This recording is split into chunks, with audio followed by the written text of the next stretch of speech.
Pernah nggak sih Anda ngerasa capek sama riuhnya dunia di luar, dan yang lebih parah, riuhnya suara di dalam kepala kita sendiri? Nah, hari ini kita bakal menyelam ke dalam dua praktik spiritual yang luar biasa, yaitu tafakur diam dan surrender breath. Kita akan bedah bareng-bareng gimana 8 kunci spiritual bisa jadi pemandu kita dalam perjalanan menemukan keheningan sejati di dalam diri. Yuk kita mulai? Nah, kutipan ini tuh bener-bener jantung dari semua pembahasan kita. Ini bukan cuma ajakan biasa, tapi sebuah undangan buat kita memutar balik arah pencarian. Dari yang biasanya sibuk mencari keluar, sekarang kita diajak pulang, kembali ke dalam diri, ke sebuah ruang yang sunyi, di mana diyakini cahaya ilahi itu hadir. Inilah esensi perjalanan kita kali ini. Oke, jadi perjalanan ke dalam diri ini lebih dari sekedar meditasi biar rileks sesaat ya.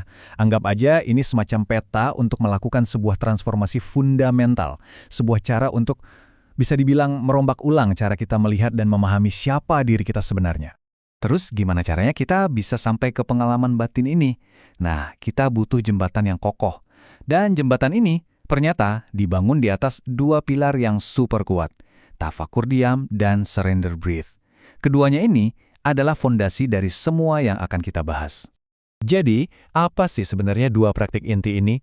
Yuk kita kupas satu persatu, biar kita bisa lihat bagaimana keduanya bekerja sama secara harmonis.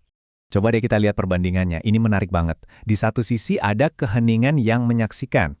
Bayangin tafakur diam itu kayak kita lagi duduk jadi penonton bioskop di dalam pikiran kita sendiri. Pasif, hening, cuma nonton.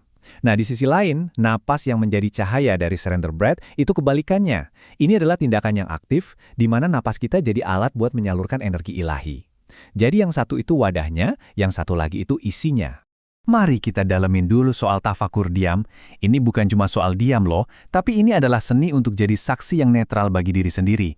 Coba deh bayangin, kapan terakhir kali kita benar-benar cuma ngamatin pikiran atau emosi yang muncul tanpa langsung menghakimi atau kebawa arus. Nah, disitulah intinya.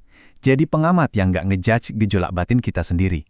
Nah, sekarang kita pindah ke surrender breath. Praktik ini mengubah sesuatu yang kita lakukan tiap detik tanpa sadar, yaitu bernafas, jadi sebuah ritual yang penuh makna. Napas bukan lagi cuma soal udara masuk dan keluar. Tiap tarikan dan hembusan napas jadi semacam saluran pembersih spiritual yang secara aktif membersihkan karat-karat ego dari lapisan batin kita. Tapi gimana cara ngelakuin semua ini biar nggak salah arah, biar nggak tersesat di dalam diri sendiri? Nah, disinilah 8 kunci spiritual ini berperan. Anggap aja ini bukan aturan yang kaku, tapi lebih kayak 8 anak kunci yang bakal membuka pintu-pintu pemahaman di sepanjang perjalanan kita. Dan yang paling penting untuk kita pahami, ini bukan checklist yang harus dicentang satu persatu ya. Coba bayangin 8 kunci ini kayak not dalam sebuah akor musik. Satu not mungkin kedengaran biasa aja, tapi keindahannya baru muncul pas semua not ini dibunyiin barengan secara harmonis. Nah, kayak gitu cara kerjanya. Ini dia ke-8 kuncinya. Coba perhatiin deh gimana mereka saling nyambung. Kita mulai dari yang paling dasar, diam dan berserah diri. Ini fondasinya. Ibarat kita lagi nyiapin lahan kosong dengan cara melepaskan kontrol ego. Lalu kita naik ke praktek yang lebih dalam kayak mengalami aku, yaitu proses meleburkan si aku yang palsu sampai akhirnya semua ini dibingkai dalam agama sebagai kompas spiritual kita. Jadi gimana caranya kedua praktek ini, diam dan napas, bisa nyatu dan menciptakan sebuah harmoni? Dan gimana 8 kunci tadi jadi semacam dirijen dari orkestra spiritual ini? Analogi ini ngerangkum semuanya dengan sempurna. Bayangin keheningan di dalam diri kita itu sebuah wadah, sebuah gelas. Gelas itu penting, tapi kalau kosong ya nggak ada artinya.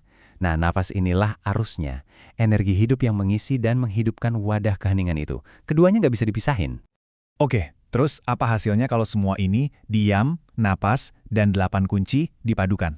Hasilnya adalah sebuah pergeseran yang fundamental. Ego nggak lagi jadi pilot otomatis kita, tapi digantikan sama kesadaran murni. Spiritualitas bukan lagi cuma teori di buku, tapi jadi pengalaman nyata yang kita rasakan.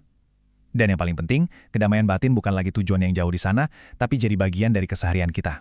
Pada akhirnya, semua ini cuma bermuara pada satu hal, transformasi batin. Dan ini bukan soal menjadi orang lain yang lebih baik loh, tapi tentang menjadi versi diri kita yang paling sejati dan paling utuh. Dan hasil akhirnya?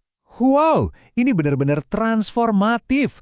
Bayangin, diri kita yang mungkin tadinya terasa pecah, akhirnya menemukan keutuhannya lagi.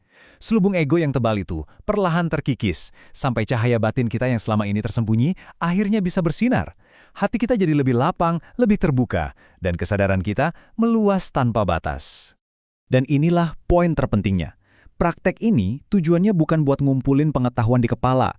Ini semua tentang pengalaman hidup. Sebuah realitas yang kita rasakan secara langsung yang nantinya bakal jadi kompas internal kita untuk mengarahkan hidup menuju kesadaran yang lebih murni. Sebagai penutup, saya mau tinggalin satu pertanyaan buat Anda renungkan. Kapan terakhir kali Anda benar-benar hening? Bukan cuma hening dari suara di sekitar ya, tapi hening dari obrolan tanpa henti di dalam kepala Anda sendiri.